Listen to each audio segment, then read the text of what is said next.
But Bill, thank you for that great introduction. And it's true. I lost, as you can see from the picture, I lost 49 pounds, 50 pounds, whatever you want to call it, with Dan's help. And what a lot of people don't realize. Thank you. Thank you, Dan. Thank you, Steve. But what a lot of people don't know about me is that I like to solve problems by using processes and structure, and so I like to solve problems that way and get results that way. And I was looking at the E4E website again the other day, and I noticed that one of our principles is that success isn't random. So as I had success in this weight loss, I began to think, are there principles that I can extract from this situation that could also apply to other areas of life or business? And as I thought about this, I found that there are 7 principles that I'd like to share with you. And so I'll share those principles and I'll share my story. And then I'll interview Dan. We'll talk with Dan and see how some of these principles have actually helped him improve his business and become more successful. So here are the principles. The first one is think differently and take a new approach. The second one is establish a relationship with a reliable source of information. The third one is apply a sustainable pattern. Number 4 is measure what you can. And then the last 3 are celebrate your successes, stay accountable, and raise the bar. So here's my story. Even some of the people here have said to me, well, Steve, I never really thought of you as fat or obese, but the truth is I didn't like what I saw in the mirror. And I felt like my personal performance, both physically and mentally, was being hindered by the extra weight that I was carrying around. So I'd mention this to the doctor from time to time, and they'd give me the pat answer. Well, eat less and exercise more. Well, I did exercise more. I doubled the length of my walks, and nothing happened. I tried eating less, and I just got really, really hungry. So none of that worked. Well, in the meantime, Dan had been doing some presentations, and one of the topics that he talked about was something called anti-inflammatory eating. And it caught my attention. I was seeing some other things about this subject, and I started to think differently about food and my approach to food. And in the meantime, I've been developing this little personal theory that I call the problem of scale. Actually, I call it the bullshit of scale. But my mom told me not to say bullshit, so I don't call it the bullshit of scale, I call it the problem of scale. And it has something to do with this, that when something is developed, either for business or general public, when something is developed for mass appeal, a lot of times there's a cookie-cutter approach taken. Or sometimes there are things that are introduced that are not constructive, or sometimes even harmful. And Dan, can you talk for just a minute about what that means in the food industry and what's happening in the food industry?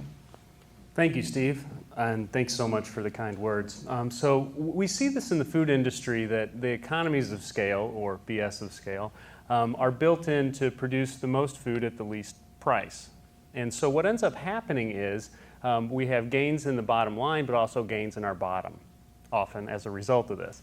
So at the end of the day, the concept that Steve and I explored, and what I was mentioning in my presentations regarding anti-inflammatory eating, is that grain-based products and products that are heavy in sugars, or foods that quickly convert into sugar in the body, are a big problem.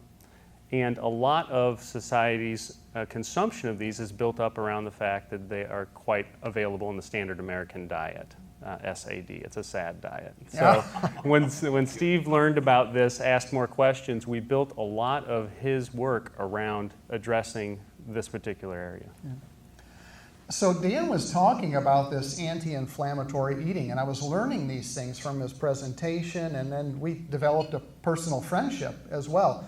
And I began to see that the problem wasn't the volume of food that I was eating. It was the kind of food that I was eating. And so I established a relationship with Dan, and I didn't just want a book or a set of videos. I wanted a person who could help me walk through a plan. And Dan had a plan. He has a plan. And there were 2 aspects to this plan. There was the activation phase, and there was the maintenance phase. The activation phase is a very strict form of eating, and then maintenance was a little bit more normal, but different than what I'd been doing. And he recommended a book to me that had all these strict guidelines.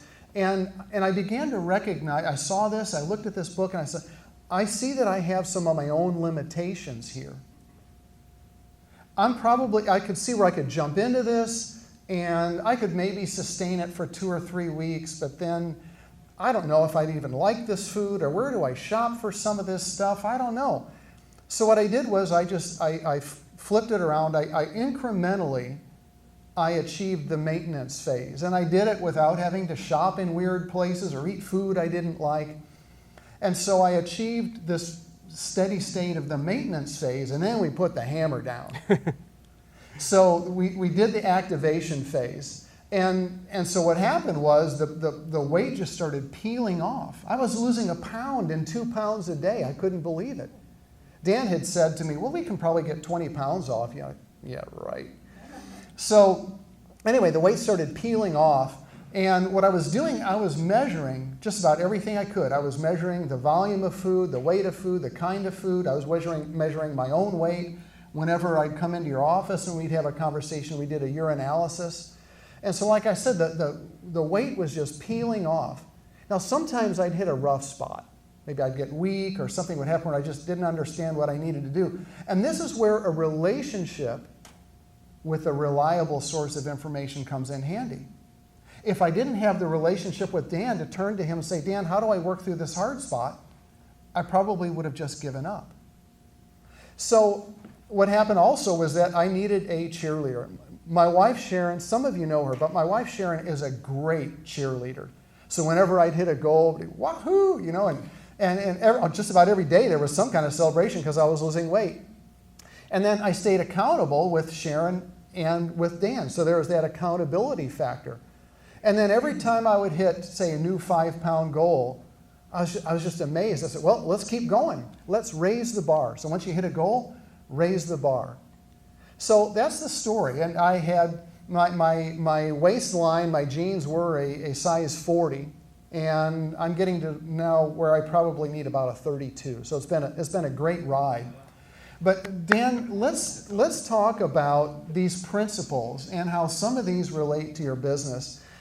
First, give us a thumbnail sketch of what your business is all about, what your practice is about, and give us some facts about the success you've been having recently. Absolutely. Thank you, Steve. So my business, I've been in business now for 7 years, and my business is set up around holistic wellness. So as a doctor of chiropractic, I practice both chiropractic adjusting and acupuncture, but do a lot of work with individuals to develop wellness plans. So we address customized solutions for challenges they might have in their lives. So when my friend Steve came to me, his goal was to tighten up, trim up a little bit, and lose some weight. We established this customized plan for him. My business has grown tremendously in the last 2 years, and I'm going to give you a quick sketch of how that's worked in light of the 7 points that Steve's talked about here. Specifically, the top 2 for me were establishing relationships with experts. That's Bill Pernott and the experts, if you've heard their greatest hits. And the second component is being willing to change, okay? And so the establishment of these experts, I'm just going to do a shout out to a few of these experts, and please raise your hands as we go. So we started, Bill and I began meeting, Ann Pernott and I met, Steve Smart and I met, Cynthia Carell and I met, she recommended, and I met with Karen Libby, and Judy Ryan and I then met, and now Kathy Sexton and I are doing work. So you can see that I don't fly alone. That's great. The beautiful thing is, though, early on in the process, Bill and I were doing some coaching. And the coaching early on, I think if I were in Bill's shoes, I would have given me a round to it upside down the head. But he very gently helped me to establish the areas in which I needed help from the outside. Okay, and setting up this team of experts to work with was invaluable for me. I mean, as a solopreneur, and many of you that know me know that I take great pride in delivering exceptional patient care. So I'll lock myself back in the room, and I'm one-on-one with the patient, and that's my entire focus. But there was a whole lot more going on in my practice than just what was happening back there. And beginning with structuring a process of, having a consistent hiring program, and I've got two wonderful assistants right now. Joan Young sits over here. Thank you, Joan. She's a chiropractic assistant for me.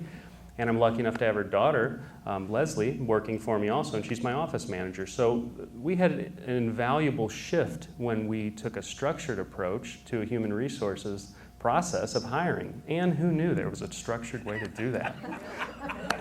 Don't fly alone, Dan. So we've just got so many ways in which this has been helpful. In terms of measuring consistently, a third point I'd like to discuss that was so helpful for Steve and also for me, looking back at these measurements, and now Leslie, my office manager, actually takes care of most of those measurements for me and reports to me, I can say that in the last year, we've seen a 73% gross increase. Awesome. That's awesome. That's awesome. And that's not flying alone. That's the greatest hits from Bill and the experts. Dan, how much of that had to do with taking structure and appreciating structure as opposed to just being haphazard and random? Yeah, thank you so much for that. So in my treatment of patients, structures, I'm very familiar with structure. And as a chiropractor, I'm very familiar with structure. But the structure of my practice itself as a business and working on my business rather than just in it was something that really had evaded me. So the early work that Steve and I did had a lot to do with visioning, creating a structure around that, and actually looking at processes. Well, sure, I have processes. And then I realized I was lacking in many areas. So the structured approach was huge, and that just comes so natural to Steve. He was able to sit down, we did an evaluation of my business, and I was actually rebranding the business at the time. This was January 1 of 14, rebranding the business at the time, and we looked at a process Steve has called DNA, the DNA of my business, and when I looked at that, I thought, my gosh, I'm reading this from a new perspective, a perspective almost like I read a blood report, right? I had never seen my business from this vantage point, and it was an outside way of looking in. The structure has made all the difference there. Super. So Dan, what about measuring? I don't know if we've talked about the dashboard concept. I think I've talked with you about the dashboard. Yes. If you're going to go to Chicago, you want to know how much gas you have and whether or not you're going to arrive at your destination. Tell us about what's happening in your business with respect to measuring the things you can measure. Well, this is fantastic. So the work that both Judy Ryan and Kathy Sexton have helped me with have a lot to do with understanding the processes in play there, and then also the strengths of the human resources we have in my 3-person team. We're almost as big as Amazon. It's close.